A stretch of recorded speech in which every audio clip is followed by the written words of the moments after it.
Honorable président des séances, honorables députés et estimés collègues, ma famille parlementaire. Cela fait maintenant quelques semaines que notre auguste chambre est propulsée au cœur de l'actualité politique de notre pays. Contre ma volonté, l'attention s'est focalisée sur ma modeste personne. Dans l'exercice de leur liberté, certains, ici ou à l'extérieur, ont multiplié à mon endroit critiques acerbes et attaques violentes, largement médiatisées. Mais d'autres, nombreux, m'ont témoigné leur amour et leur soutien. Aux uns et aux autres, je tiens à dire merci infiniment. Fort malheureusement, ce débat, si la déchéance éventuelle de quelques membres du bureau de l'Assemblée nationale a fini par occulter les véritables défis prioritaires auxquels notre pays est confronté à ce moment. Ce sont pourtant ces défis qui cristallisent les attentes du peuple que nous représentons et qui donnent à notre action toute sa substance patriotique.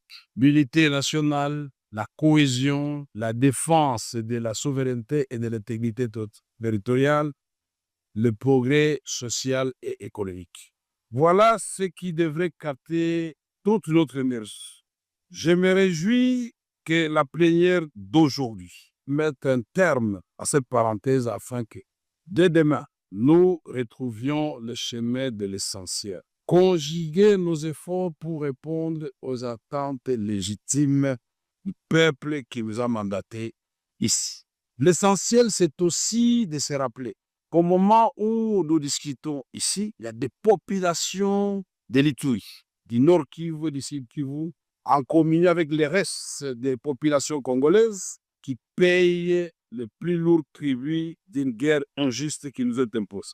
L'essentiel, c'est encore de garder à l'esprit qu'il nous reste de nombreuses batailles à mener et de nombreux défis à relever, au premier rang desquels le chômage et la pauvreté.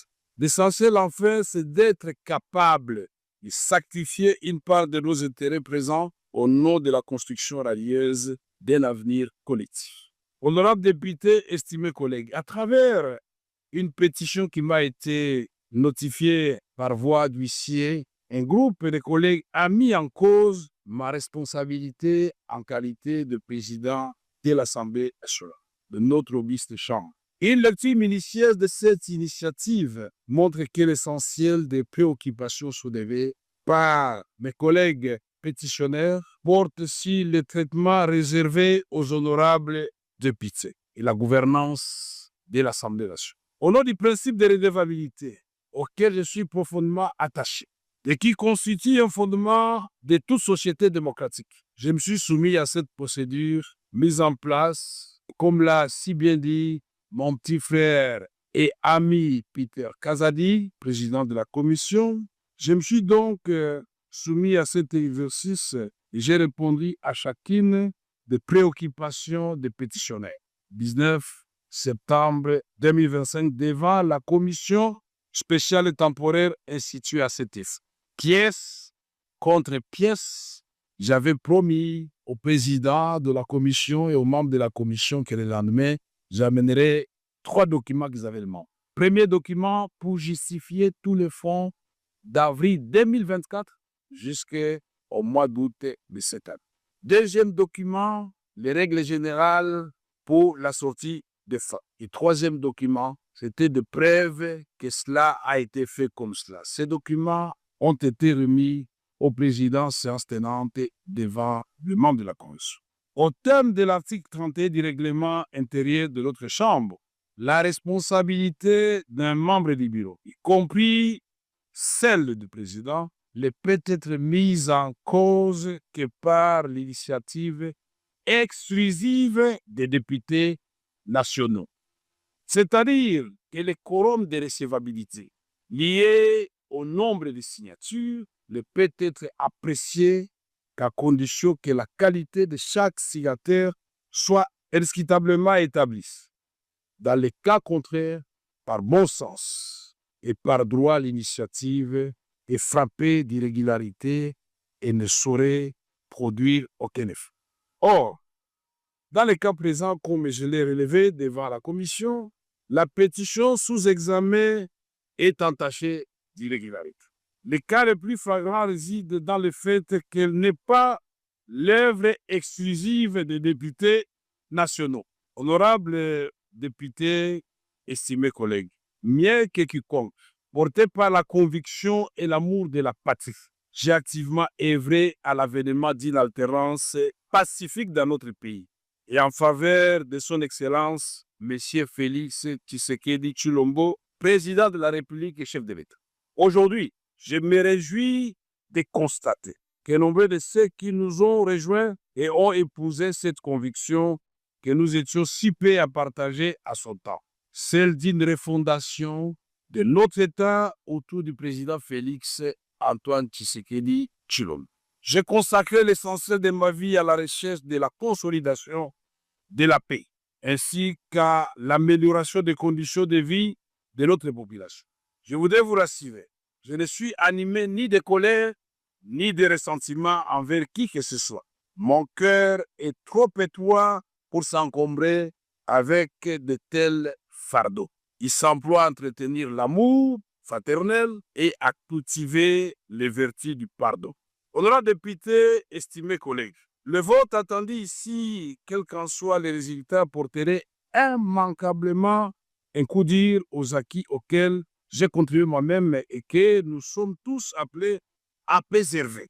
Je prends donc la mesure du spectre de la division et des clivages qui menacent de fragiliser la cohésion nationale et l'harmonie institutionnelle, pourtant indispensable à la réussite de notre projet collectif, restaurer la paix, impulser le développement, renforcer le rayonnement de notre pays. Honorables députés, estimés collègues, je ne vais pas vous promener dans les Saintes Écritures pour vous parler du roi Salomon avec les deux femmes qui se disputaient un enfant. Je respecte la ligne tracée par le président, mais nous avions beaucoup à dire avant de lui dire au revoir. Honorables députés, estimés collègues, à vous, j'estime mon amour fraternel et ma gratitude sincère pour le moment partagé au service de notre beau pays. À toutes celles et ceux qui m'ont apporté un soutien spontané dans cette épreuve, je dis merci.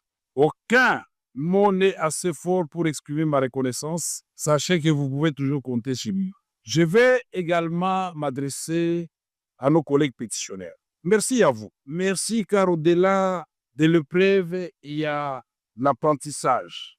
Chers frères et sœurs, ce qui nous unit est infiniment plus fort que ce qui nous divise. À votre démarche démocratique, j'ai apporté des réponses précises devant la commission spéciale et temporaire. Je n'ai aucun doute que notre lanterne à nous tous a été éclairée.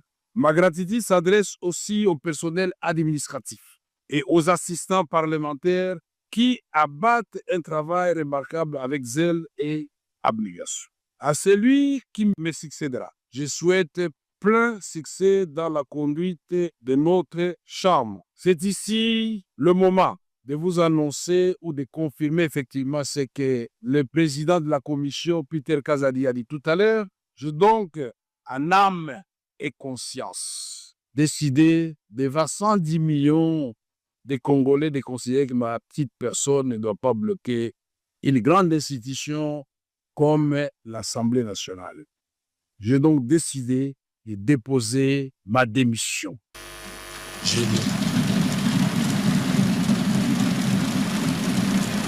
Que l'Éternel, Dieu des armées, miséricordieux, accorde la sagesse, la force nécessaire à celui qui va me succéder. Pour relever ces grands défis, je vous invite, vous tous, à lui apporter tout votre soutien. Enfin, un mot pour notre jeunesse parlementaire, pour laquelle nous avions institué désormais un réseau de jeunes. Chers jeunes députés, vous êtes à la fois le présent et l'avenir de notre nation. Soyez toujours conscients de cette responsabilité. Ne commettez pas nos erreurs. Travaillez avec acharnement et discipline. Vivez pour l'histoire, chers jeunes. Que Dieu bénisse la République démocratique du Congo et son peuple et ses institutions, Que Dieu nous bénisse tous et que la nation triomphe. Merci.